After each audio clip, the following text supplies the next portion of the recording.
Calls की बात करते हैं। सबसे पहले जोड़ लेते हैं सुशील केडिया को हमारे साथ। केडियानॉमिक्स के फाउंडर सुशील केडिया हमारे साथ जुड़े हैं। Sushil ji, good morning. पहले तो आपको नए ऑफिस की बहुत बहुत शुभकामनाएं। आई थिंक अभी तो आप हमारे साथ पुराने ऑफिस से जुड़े हुए हैं, लेकिन सबसे पहले तो उसकी आपको बहुत बहुत बधाई। Thank you so much. Okay, अब आप एक काम करते हैं, क्योंकि एक मुझे याद है जब मैं आपसे रॉकेट स्टॉक्स लेता था पिछले साल मई में, हमारी ये बात हुई थी। आपने एक 10 बैगर आइडेंटिफाई किया था, GTND। उस दिन रेट था 127 रुपये। आज रेट है 1500 के पार। मतलब वो 10 बैगर से ज़्यादा ही बन के आया। तो पहले तो वो कॉल बहुत शानदार है, एक बार लेकर आइए उस स्टॉक को और उसका एक साल का चार्ट GTND का। पहले तो आज इसी से शुरुआत कर लेते हैं, क्योंकि इसमें एक शानदार रिटर्न्स बने होंगे करीब करीब 14 महीने में इन्वेस्टर्स के। क्या यहाँ पर आप प्रॉफिट बुक करा रहे हैं आप? हाँ, अब यहाँ से हमने अपने निवेशकों को सलाह दे दी है कि अगले 10, 15, 20% के लोभ में पैसा 10 गुना हो जाने के बाद बाट लगा के जोते रहना सही नहीं है। रोज थोड़ा थोड़ा थोड़ा थोड़ा करके एग्जिट्स लेना चाहिए। कोई ने 10% नीचे लिया हो, ये सलाह उसके लिए नहीं है। पर जो इतनी मोटी मलाई खा के बैठे हैं कि 10 गुना हो गया स्टॉक, तब 15-20% की हम वार नहीं देखेंगे। हमने अपना बेचना शुरू कर दिया। अब अगला सवाल अगला GTND क्या है फिर? क्योंकि अब एक्सपेक्ट करेंगे ना, यहाँ से बुक करेंगे तो कहीं तो लगाएंगे पैसा।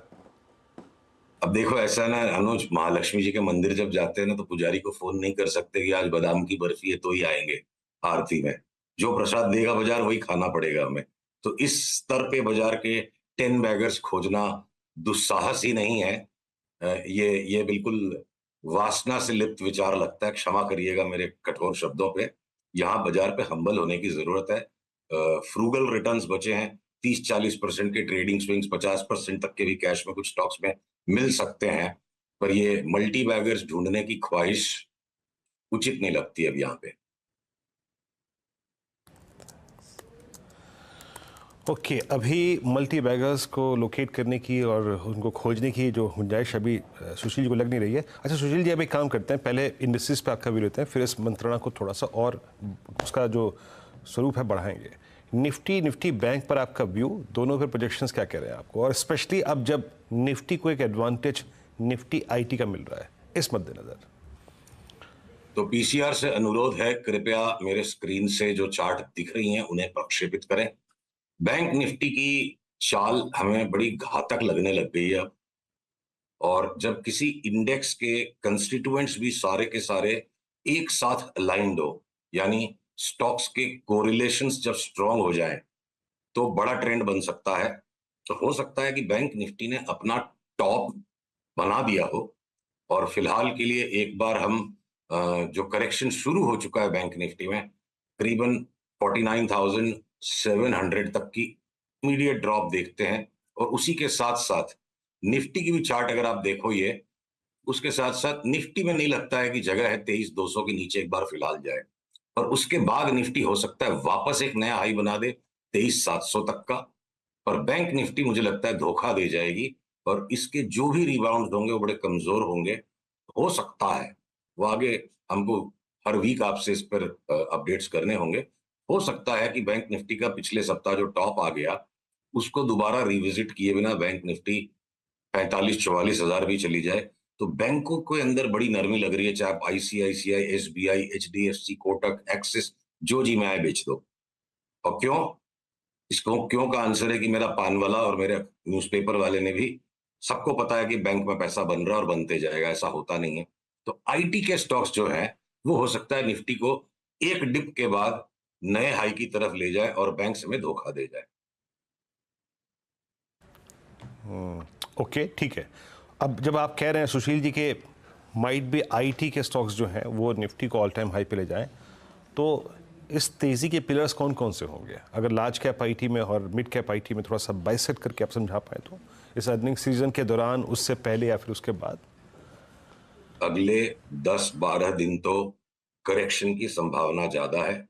और उस करेक्शन के उपरांत, चाहे विप्रो हो, TCS हो, इन्फोसिस हो, थोड़ा थोड़ा जो नीचे दबेंगे, और HCL टेक भी है, ये सारे के सारे काफी ज्यादा अगले 2-3 महीने में भाग सकते हैं, इंडाइसेस के विपरीत भी। या जब जब निफ्टी में थोड़ा रिबाउंड आएगा, आईटी के स्टॉक्स बहुत ज्यादा भाग जाएंगे।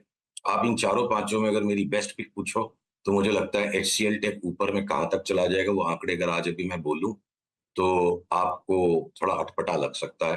तो हम पुलबैक्स में आईटी तो दबा के लेंगे, जिसमें HCL टेक नंबर 1 चॉइस है।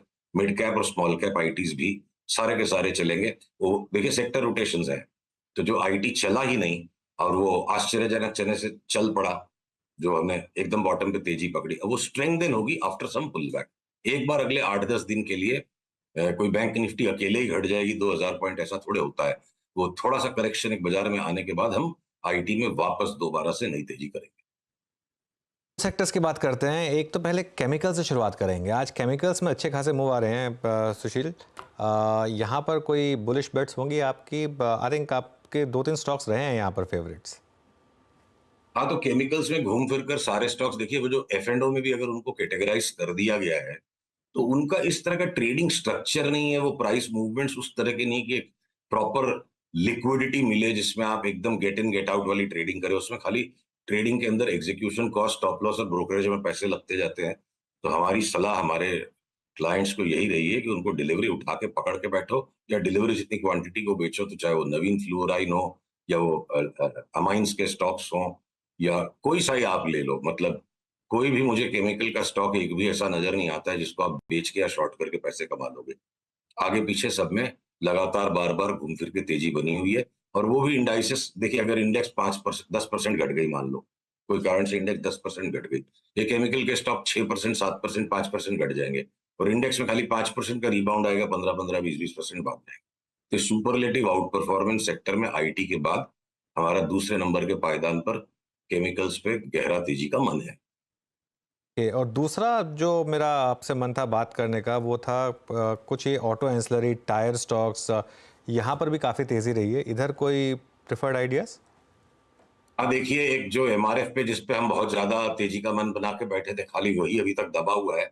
और सीएट टायर्स भी हमने लिया था, सीएट उछल गया, अपोलो उछल गया, जेके टायर उछल गया। तो एमआरएफ ने क्या कसूर किया है? अब ये जैसे 1,33,000 के ऊपर एमआरएफ जाएगा तो हम अपनी पोजीशंस को डबल करेंगे और हो सकता है 1,75 नहीं तो 1,65 तक ये चला है।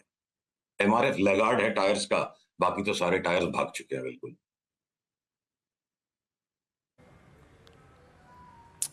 टायर स्टॉक्स भाग चुके हैं, एमआरएफ वगैरह बिकने लगा है, लेकिन अपोलो ने बहुत स्ट्रॉन्ग मूव दिया। अच्छा, एक दो स्पेस पे और आते हैं यहाँ पे सुशील जी, जहाँ पर थोड़ा सा अब एक सेंस लेना बनता है आपका। आप देखिए जीएमआर एयरपोर्ट्स, इंडिगो, इनमें फिर एक मूव आ रहा है। बात करते करते जीएमआर एयरपोर्ट्स फिर डे हाई की ट्रैजेक्टरी में। मैं बात तो आपसे पीवीआर पे भी करना चाह रहा था, लेकिन जीएमआर एयरपोर्ट से पहले आपका टेक देना चाहूँगा। इट्स 9830, ये ऑलमोस्ट अब इस वक्त इस दौर की हाईएस्ट ट्रैजेक्टरी पे, और हिस्टोरिकली ये प्राइस था जनवरी 2008 में। ये चार्ट क्या कह रहा है सर? अगर पीसीआर मेरे स्क्रीन से इस जीएमआर की चार्ट को दिखा सके तो हमारी ये पहले से प्लॉट की हुई है, ये यहाँ से तेजी करके हम यहाँ निकल गए और अब हम इंतजार में कि हम उसको बेचेंगे। अगर सिग्नल आएगा तो लेना तो है नहीं है। शॉर्ट टर्म ट्रेडिंग बेट में मैं इंडिगो में अनुज के साथ सहमति में हूँ कि एक बार 10-12% का उछाल इंडिगो में शुरू हो चुका है, जो यहाँ से अगला पड़ाव 4,950 4,980 तक इंडिगो की चार्ट जा सकती है। एक चीज बीच में कहना चाहूंगा अनुज, जो आपने मल्टी बैगर्स की बात पूछी ना, 10 बैगर्स तो देखिए कोई नसीब से हाथ लग जाती है चीजें, पर आप ही के ग्रुप के जो 2 स्टॉक्स हैं, डिस्क्लेमर जरूर इश्यू कर दीजिए। हमने पिछले रविवार को अपने क्लाइंट्स के साथ कॉन्फ्रेंस कॉल में आपके ग्रुप के जो 2 स्टॉक्स हैं, नेटवर्क 18 और टीवी 18, इन दोनों में 75 से 80% तक का 3 महीने में ट्रेडिंग बेट का एक उछाल रेकमेंड किया है कि डिलीवरी उठाओ और ट्रेडिंग किए बिना बैठो इसको 3-4 महीने। तो 70 75 80% तक की चाल आपके ग्रुप के दोनों स्टॉक्स की चार्ट पर लगती है। चार्ट्स बड़ी सुडौल और मजबूत है। ओके, स्टैंडर्ड डिस्क्लेमर आपकी स्क्रीन पे प्लीज़, क्योंकि ये सुशील जी की राय है, बट इस चैनल का स्वामित्व प्रबंधन इन्हीं कंपनियों के पास है और ultimately it belongs to I think Reliance Industries. तो प्लीज़ एक निजी राय ज़रूर सम्मिलित रखें इस पे, इस ट्रेड पे या फिर किसी भी प्रकार की इन्वेस्टमेंट कॉल पे। अब आते हैं सुशील जी एक दो ऐसे और आई थिंक चंक जहां पे आप लोगों ने शॉर्ट बटन पहले से ही प्रेस कर रखा है, और वो है मेटल्स। मेटल्स पे आपका व्यू क्या है इस वक्त? सारे के सारे लोअर टॉप बना चुके हैं बिल्कुल थके हुए हैं। और मेटल्स के अंदर में भी देखिए जो ऊपर और नीचे दोनों साइड की चाल ना बड़ी स्मूथ नहीं आती है, बहुत नॉइजी है ये। तो थोड़ी छोटी साइज की पोजीशन कंपेयर टू बाकी स्टॉक्स में आप लेते हैं, तो मुझे लगता है चाहे आप एचडीएफसी यहाँ से सॉरी हिंडाल्को शॉर्ट कर लो, चाहे आप टिस्को शॉर्ट कर लो, चाहे आप जेएसडब्ल्यू स्टील शॉर्ट कर लो, तो जैसे ही बाजार का अगला करेक्शन रंग लेगा, जो किसी भी टाइम शुरू हो सकता है, तो हमारी फेवरेट शॉर्ट्स मेटल्स के कोई भी स्टॉक आपको मनपसंद जो आए उसको शॉर्ट करो। 10, 12, 15% मौके पर 18-20% तक भी अगले राउंड में मेटल्स में नीचे का करेक्शन मुझे दिखता है। चलिए सुशील जी, बहुत बहुत शुक्रिया आज हमारे साथ जुड़ने के लिए और ये सारे स्टॉक्स पर बातचीत करने के लिए। अच्छा लगा आपसे बात करके। अगले ट्यूसडे को दोबारा आपसे बातचीत होगी।